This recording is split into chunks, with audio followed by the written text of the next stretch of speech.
Pemirsa, seluruh balai Kementerian PUPR di wilayah Indonesia diinstruksikan untuk siaga menghadapi musim pancaroba. Hal ini terkait imbauan BMKG agar masyarakat mewaspadai potensi terjadinya cuaca ekstrim selama periode pancaroba. Menteri PUPR Basuki Hadimulyono di Jakarta seperti dikutip dari kantor berita Antara menambahkan bahwa dalam menghadapi musim pancaroba peralihan musim tersebut, maka seluruh wilayah Indonesia menjadi prioritas dirinya dan Kementerian PUPR seraya terus berkoordinasi dengan Badan Meteorologi, Klimatologi, dan Geofisika BMKG. Sebagai informasi, BMKG mengimbau masyarakat untuk mewaspadai potensi terjadinya cuaca ekstrim selama periode pancaroba peralihan musim yang diperkirakan berlangsung pada bulan Maret hingga April 2024.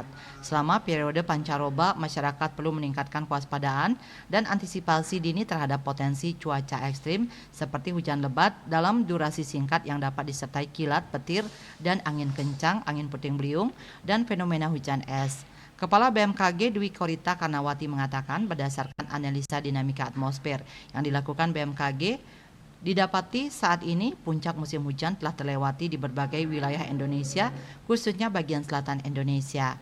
Hal tersebut mengindikasikan bahwa wilayah tersebut akan mulai memasuki peralihan musim pada bulan Maret hingga April.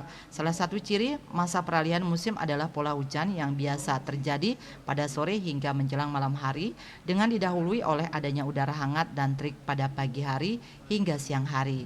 Kondisi itu terjadi karena radiasi matahari yang diterima pada pagi hari hingga siang hari cukup besar dan memicu proses konveksi pengangkatan massa udara dari permukaan bumi ke atmosfer hingga memicu terbentuknya awan.